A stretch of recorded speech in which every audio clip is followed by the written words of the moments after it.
मैंने कहा था वो बात सिद्ध हुई कि भाई साउथ में साफ, नॉर्थ में हाफ। बीजेपी का गिर गया ग्राफ। देखिए नतीजा बता दिया लोगों ने। खाली पार कहने से पार नहीं होता है, काम करने से पार होता है, लोगों का मन जीतने से पार होता है। बीजेपी के पास परफॉर्मेंस नाम की सरकार के पास कोई चीज़ नहीं थी। ये तो वो चुनाव के आसपास जात पात के झगड़े कराते थे, वो भी लोग समझ गए छत्तीसगढ़ एक हाजिर है। इस बात की खुशी है मेरी। सीधा मुकाबला कांग्रेस का और बीजेपी का है। बीच में वोट काटू, और वोट काटू भी खड़े थे कई, तो उनका मुकाबला बीजेपी या कांग्रेस से नहीं था, उनका मुकाबला था नोटा से। भाई हम तो 0 से 5 सीट आ गए, आप उनकी बात करें तो 10 से 5 पे आ गए। देखिए नतीजा बता दिया लोगों ने। खाली पार कहने से पार नहीं होता है, काम करने से पार होता है, लोगों का मन जीतने से पार होता है। लेकिन प्रभावित तो होते हैं ना लोग, नारों से प्रभावित तो होते हैं लोग। नहीं, प्रभावित उन नारों से होते हैं जो लोगों के मन के नारे हों। खाली अपने सुविधा के नारों से प्रभावित नहीं होते। अपने आप ही घर में बैठ जाए 75 पार, कोई कहा 400 पार। मैंने कहा था 400 पार कहते थे, आप बार बार मुझसे पूछते थे। मैंने कहा था वो बात सिद्ध हुई कि भाई साउथ में साफ, नॉर्थ में हाफ। बीजेपी का गिर गया ग्राफ, वही बात हुई। बीजेपी के तकरीबन 12% वोट कम हुए हरियाणा के अंदर, 12% के आसपास। आपके 15 से 18% के आसपास। हमारे तो बड़े हैं, कोई 20% के करीब, 19 पॉइंट समथिंग परसेंट। 28% थे हमारे पिछली बार, और अब के मतलब 47.61 48 लगा लो, 48% है। और बीजेपी गिरे हैं 4%। ये एक इंडिकेशन है लोगों का कि लोग चाहते हैं हरियाणा के छत्तीस बरादरी कि भाई आने वाली सरकार कांग्रेस पार्टी की सरकार हो। इसी तरह से जो असेंबली में देखोगे आप, उसमें भी बहुमत दिया इन्होंने। मैक्सिमम असेंबली कॉन्स्टिट्यूंसीज में हम मेजॉरिटी में जीत के आए हैं असेंबली कॉन्स्टिट्यूंसी में। तो ये आपके सामने है। एक जो सबसे जो बात हुई है मेरे हिसाब से, जो इनके बीजेपी के पास परफॉर्मेंस नाम की सरकार के पास कोई चीज़ नहीं थी। ये तो वो चुनाव के आसपास जात पात के झगड़े कराते थे, वो भी लोग समझ गए छत्तीसगढ़ एक हाजिर है। इस बात की खुशी है मेरे को। नतीजे साबित करते हैं कि इनका ये जो था, कभी धर्म के नाम पे, जात के नाम पे थे, लोग इस बात को समझ चुके हैं। और मैं हरियाणा के लोगों का ख़ास तौर पे धन्यवाद करता हूँ कि इनके उस जाल फांस में फंसे नहीं। जो कहा था आपको, जब ये एग्जिट पोल आए थे तो आप बड़े उससे आए थे पत्रकार साथी, ये एग्जिट पोल ने तो सफाया कर दिया। हमारा भी हरियाणा में भी सफाया कर रखा था। मैंने कहा था भाई इस एग्जिट पोल पे नहीं, हम तो पब्लिक पोल पे यकीन करते हैं।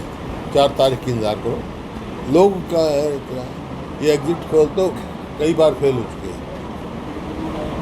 पर एक ही चीज शायद वोटर्स ने भी जीतने और हारने वाले कैंडिडेट को ही वोट किया है। वोट खराब नहीं हुई इस बार शायद वोट के, जीतने और हारने वाले को। देखिए वो तो मुख्य पार्टियों में रहा है। जैसे हरियाणा में मैंने पहले कहा था आपको कि सीधा मुकाबला कांग्रेस का और बीजेपी का है। बीच में वोट काटू, और वोट काटू भी खड़े थे कई, तो उनका मुकाबला बीजेपी या कांग्रेस से नहीं था, उनका मुकाबला था नोटा से। जितनी नोटा की वोट आई उतनी वोट उनकी आई। नोटा से मुकाबला था उनका, पॉलिटिकल पार्टी से नहीं था। बता दिया विधानसभा में लोग मन बना चुके हैं, छत्तीस बरादरी कांग्रेस की सरकार बनाएंगे और ओवरवेलमिंग मेजॉरिटी कांग्रेस की आएगी। 56 विधानसभा में लीड है। हाँ, जितने में भी है, मतलब मेजॉरिटी में कुरुक्षेत्र का नतीजा तो प्रभावित हुआ है ना? है तीसरे कैंडिडेट से कुरुक्षेत्र का नतीजा तो प्रभावित हुआ है क्या? ये जो आप वोट काटू नहीं, बहुत बड़ा क्लोज कंटेस्ट रहा है उनका, बहुत अच्छे लड़ाई हुई।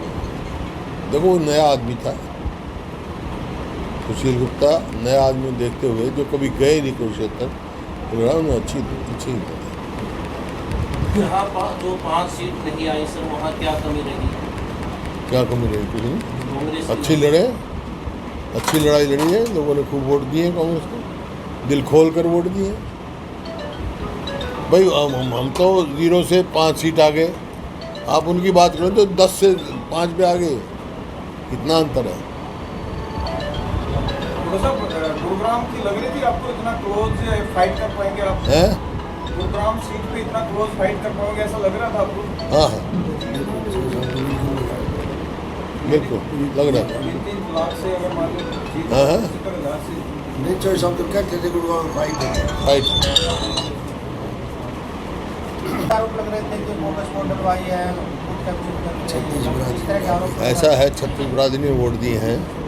जो ये आरोप लगाने वाले जो हैं वो हार देख के आरोप लगाते हैं, नहीं तो इलेक्शन कमीशन का वहाँ होता है, सबके पोलिंग एजेंट वहाँ होते हैं, जब ये एतराज़ करना चाहिए।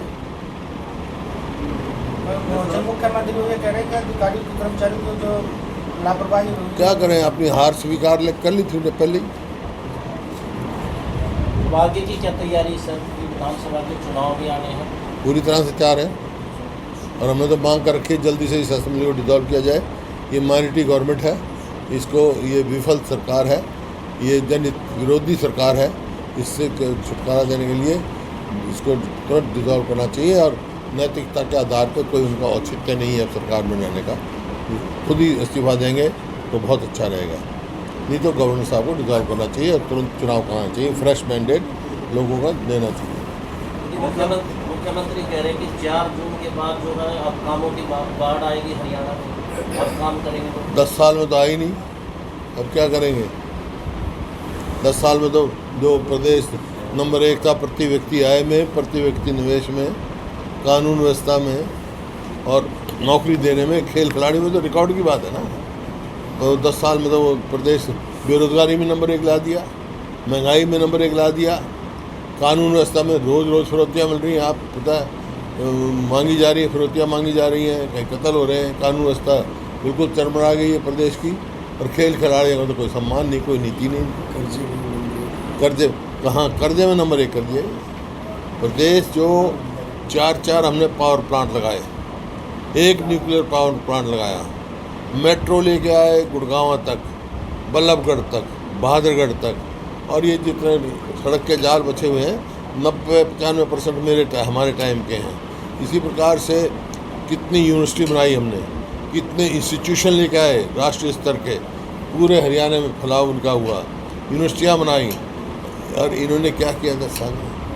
हमने 1 यूनिट बिजली नहीं बनाई, 1 इंच रेलवे लाइन नहीं बिछाई, 1 पोल मेट्रो का नहीं लगाया, 1 कोई बड़ी यूनिवर्सिटी बनाई नहीं, कोई जो थी वो भी नहीं मेंटेन करके, कोई रोड जो हमारे समय की बनी वो मेंटेन नहीं। शहरों का बुरा हाल है, पानी की किल्लत है, बिजली जो हम सरप्लस छोड़ गए थे आज बिजली की भी किल्लत है। तो ये है, इस वास्ते ये विफल सरकार है, लोग समझ चुके इसको। और वो कर्जा जो 70,000 इतना काम करने के बाद 70,000 करोड़ कर्जा था 66 से लेकर 2014 तक, और आज कर्जा 4.5 लाख करोड़ से एक लाइन 4.5 सिर्फ भ्रष्टाचार में गया पैसा। हमसे जुड़े रहने के लिए हमारे YouTube चैनल को सब्सक्राइब करें और नई वीडियो की नोटिफिकेशन के लिए बेल आइकॉन को दबाएं। अगर आप ये वीडियो Facebook पर देख रहे हैं तो लाइक जरूर करें और ज्यादा से ज्यादा शेयर करें। धन्यवाद।